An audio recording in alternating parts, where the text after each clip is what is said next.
Hello, my name is Jordan Bukla. I am a DNP that specializes in hormone optimization. I'm also an elite level powerlifter, and I have plenty of years of experience working in the emergency department. Today, I am here to discuss testosterone and explain the testosterone blood work panel that you normally will receive. First, I would like to discuss how testosterone works in general. What it does is it leaves your bloodstream, it then enters into a target cell, it binds to an androgen receptor, and then this triggers gene transcription. But what happens if testosterone tends to have a bond with something else? It cannot get past step 2. Now, let's take a look at what a total testosterone blood panel will look like. In general, usually when you get a testosterone checked from your primary care, they usually only order a total testosterone. I want to explain why there's a little bit of inaccuracy in that result. The total testosterone is the amount of testosterone that you have in your bloodstream. However, as I mentioned before in those steps, if the testosterone has a bond with one of the proteins, either the albumin or the sex hormone binding globulin, it now cannot enter into target cells. So what that means is the total testosterone is a certain number. The proteins of the albumin and the sex hormone binding globulin now take away from that availability of the testosterone, and you're left with what's called the free testosterone.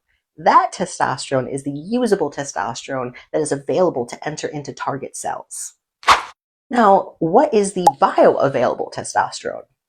What that is taking into account is the fact that the bond between total testosterone and albumin is a little bit weaker than the bond between total testosterone and sex hormone binding globulin.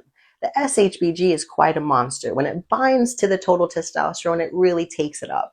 When something has the bond of the total testosterone and the albumin, what the bioavailability is just saying, hey, there's a possibility that that bond can break, and then this may be available to be utilized.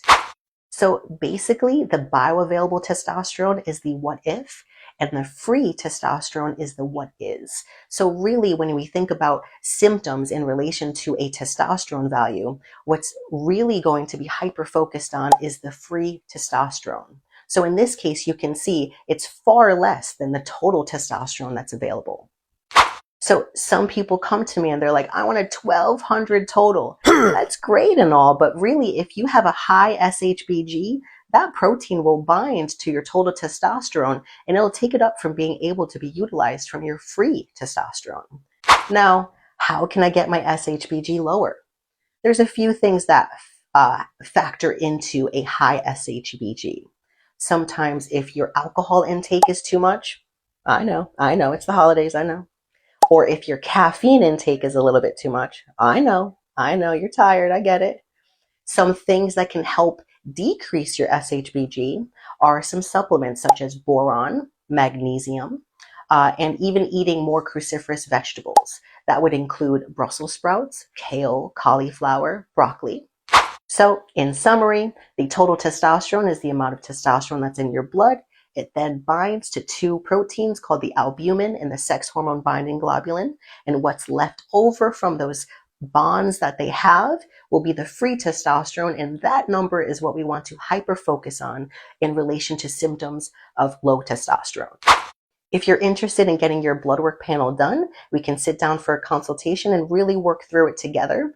Feel free to call 203-491-2999 to reach us at BioRestore.